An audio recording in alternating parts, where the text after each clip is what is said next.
I've just been out here this morning picking some mulberries. It's kind of sad because our tree this year actually flowered very early, and then we got this late freeze and a lot of the flowers died, and we have only gotten about half, not even, like a quarter of the mulberries that we got last year, but the bees like them. Oh my goodness. So look at how big this tree has gotten. It's just massive. If you guys didn't know this, I've shared it on a lot of other videos, but this tree is solely watered by our washing machine. So it's really cool that you can reuse water to grow beautiful fruit trees and not have it go to waste. But this morning I actually have to go to the grocery store because I'm out of vegetables. So I was just gonna do like a little vegetable haul for you guys, show you, what I buy that usually will make it so that I can get through like 3 or 4 days. I do buy a lot of vegetables. I have 7 zucchini plants right now that have baby zucchinis on them. I'll just show you guys a little clip.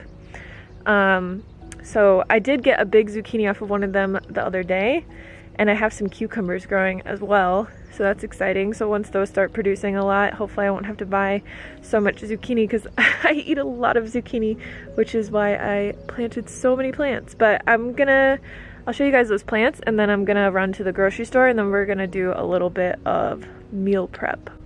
So in this little area is just where our trees are in our sunken bed. We have 4 zucchini plants in here, and I have to cover them with the shade cloth because it gets really hot here. It's like getting to about 105 degrees. But I like to take it off because I feel like the bees can't really get to the flowers. And then under here I also have 2 cucumber plants growing. So we got a few cucumbers growing. Here's a big one.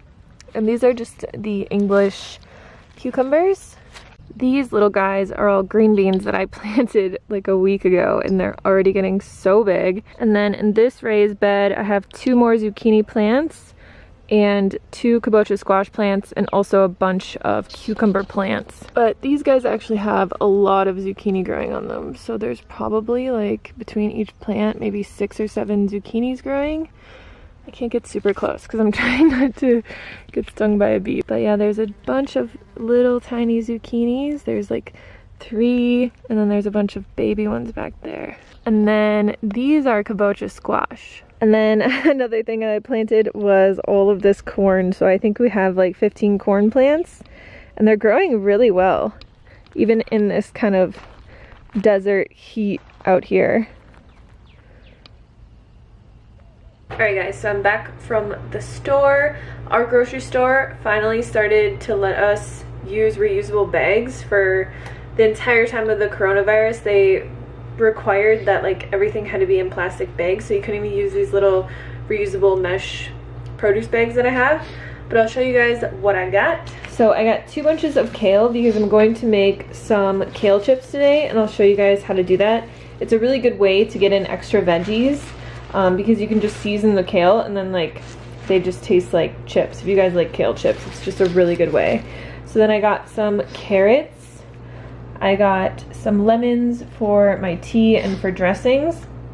I think I got 5 zucchini. So this is why I have so many zucchini plants, because I love steamed zucchini, but I also like to put like a zucchini into a dressing. Say I make like today we're gonna make some hemp ranch to put on the kale chips.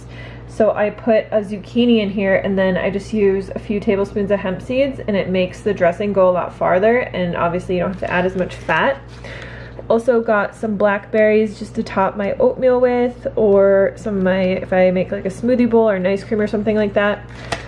And I got 3 big bunches of organic broccoli. So I usually eat about an entire head of broccoli a day. And then I got a green bell pepper and a red bell pepper because I want to make some fajita veggies. I also got some of these organic white corn tortillas because I want to make basically, yeah, like fajita tacos. So I'll show you guys how I do that because I'm going to make those for dinner. And then I got cucumber for sushi and for salads. And I was going to buy some bananas, but they didn't have any, so I just put that on my list for next time. But yeah, this is about the amount of produce that I will eat in 3 days. So yeah, it's a lot, but it's just what keeps me full and satisfied, and I like to eat a lot of volume, and I really like to eat a lot of vegetables. So today I thought that it would be fun to kind of show you guys how I prep food for myself for the week. I usually do meal prep for about 3 days, and then I will get sick of those foods and want to eat something different, so then I'll food prep other things. But I usually just cook like a lunch type of meal and then a dinner type of meal, and I'll have some like snacks that I've prepped. So I'll either prep like my mint truffle balls as like desserts, or today we're gonna be making kale chips, which a lot of you guys were asking me, you know, for snack ideas. I really don't snack a lot. Like if I have a snack, it will either be these kale chips that I'm gonna be showing you, or it will just be fruit. So that is the snacks that I have. I usually just try to eat enough volume at my meals so that I don't have to snack. So today I'm going to be prepping one of my favorite recipes, a potato soup.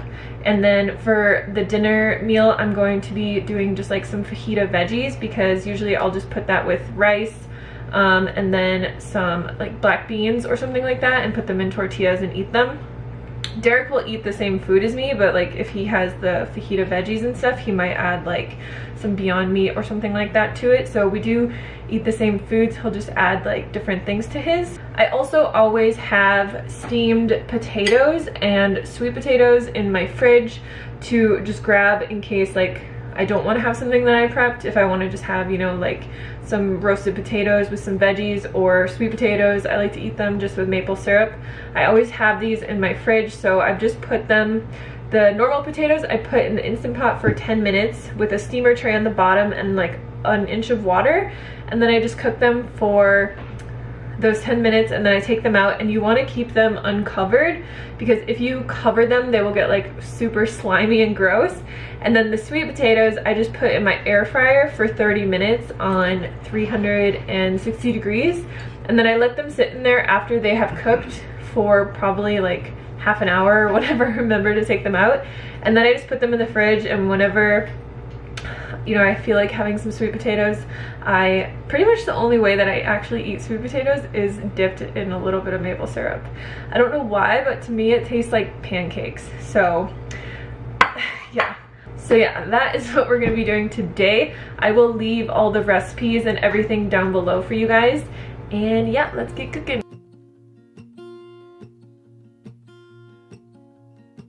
So you're going to need a dehydrator tray for this. You can use an oven, but it works a lot better if you have a dehydrator. And then we're just gonna cover the tray with parchment paper. And then we're gonna prep the kale. So you just wanna use a big bowl, because you're gonna be like putting the dressing on and massaging it in.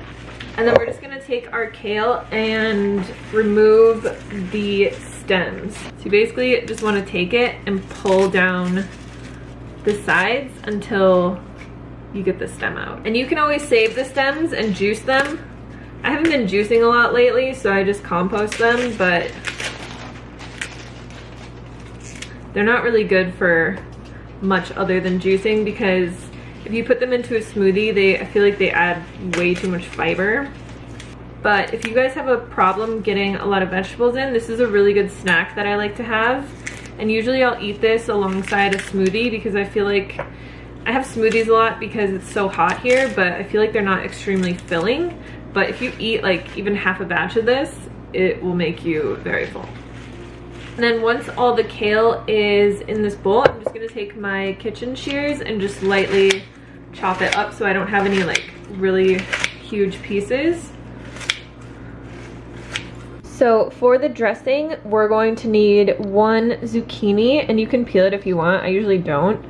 We're gonna need some dill, salt, half a lemon, onion powder, garlic powder, and hemp seeds. What I usually do when I make this is I make a double batch of the dressing, and then I keep it in a little jar like this, because it's just like a low-fat ranch dressing that you can put on your salads. I like to put it on my burrito bowls, or like even on tacos or something like that. I will leave the exact ingredients and everything down in the description box for you guys for this dressing. So I'm not gonna actually measure this because I never do. Super simple. We're just gonna add our zucchini into here, and then I usually use about 3 tablespoons of hemp seeds, which just gives it like a creamier consistency, but it also helps the dressing stick to the kale. We're gonna add in our seasonings. So we have garlic powder, onion powder. You want about a teaspoon of each of those, and then I usually use a tablespoon of dill. Going to add in about half a teaspoon of salt and just the juice of half a lemon. Also, we didn't add any water to it right now, but once we start blending it, we're gonna add about 1 to 2 tablespoons of water just to get it to blend. You don't wanna add too much water to it or else it's not going to stick to the kale. So just try to add as little water as you need to. I usually add about 2 tablespoons.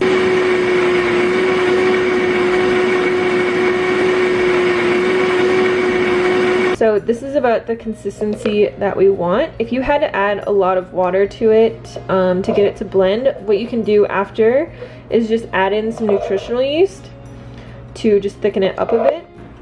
All right, so we're just gonna pour this onto the kale and then massage it in.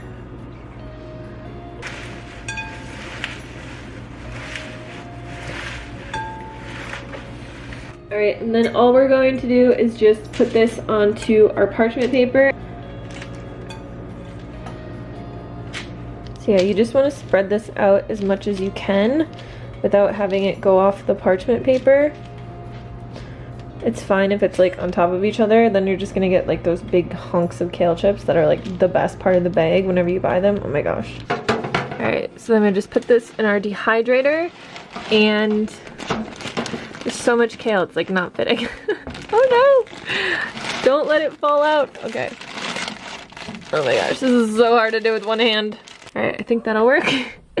And then I'm just gonna put this on 118 degrees for 24 hours. I feel like that makes a really good crispy kale chip. And for anybody asking, I just have this Kasori brand dehydrator. I really like it. It works really well. I bought it because it looked really nice and I was gonna put it in our other house, but it works really well. I really love it. All right, so here are the kale chips the next day. You can see they're nice and crunchy. And yeah, they just make really good snacks.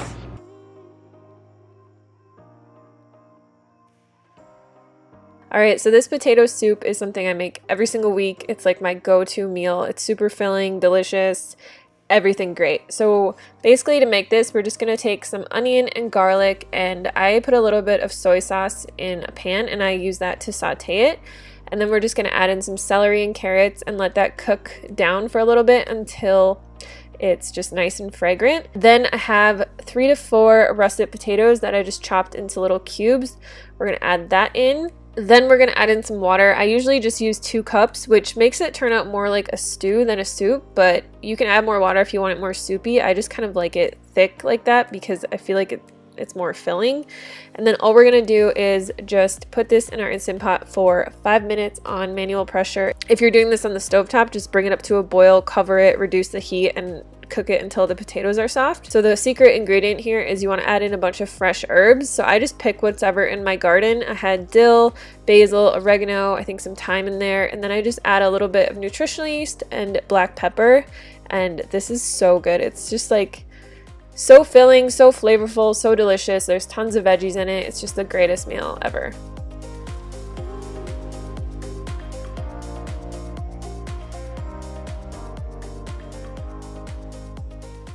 So with our fajita veggies, I'm gonna make some refried beans. So basically, I just put these in my Instant Pot this morning and I covered them with water and let them soak. It's now about like 3 o'clock. And what I do is I just put a can of these hatch green chilies. And then you wanna make sure, no matter how many beans you have after they soaked, you just wanna make sure, my cat's meowing, that there's about ½ an inch of water on top. And then I actually like to cook these for an hour because I like them to get really soft, like so soft that you barely need to blend them. So I'm gonna put these on for an hour and I'll show you guys what they look like when they're done. All right, so the beans are done and they look super good. I actually forgot to put my chilies in, so I'm just gonna do that now. And then sometimes I will just add like maybe ½ a teaspoon of salt. And then what I'm gonna do is I'm just gonna take my immersion blender and just blend this up until it's nice and smooth. I like to keep a little bit of chunks in there, but till it's pretty smooth.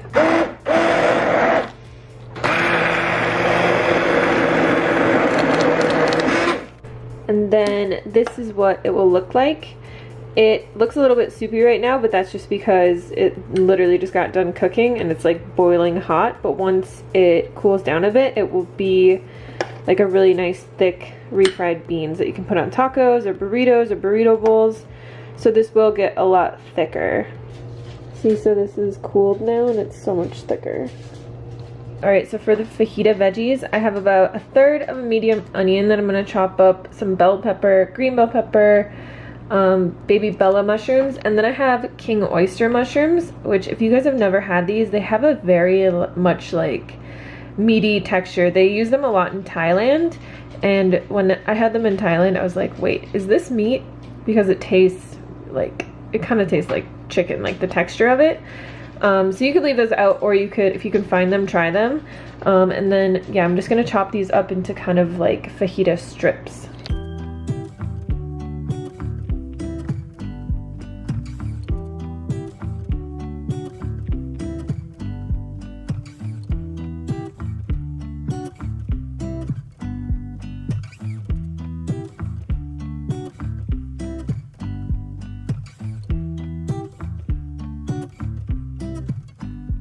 Now that I have all these veggies chopped up, what I'm going to do is just put this into a big pan and add a little bit of coconut aminos to just help it saute. And then I'm just gonna add in about 1/2 teaspoon of smoked paprika, a teaspoon chili powder, a teaspoon coriander, and then a teaspoon of cumin. So whenever I saute veggies without oil, I just put everything in the pan and then I put a lid on it for like the first few minutes, I would say about 5 minutes, just to get all the water to release from the vegetables, and then at the very end I take off the lid and I let all the water just burn off so that it's more like a sauteed veggie instead of just like putting a bunch of water in there and basically steaming it. So as you can see, the veggies are cooking just fine from the water that's in them. So you don't have to add a ton of water to foods to cook them oil free. Just use that little trick by putting the lid on and then taking it off. So now I'm just gonna keep the lid off and I'm just gonna let the water basically cook out of all these veggies.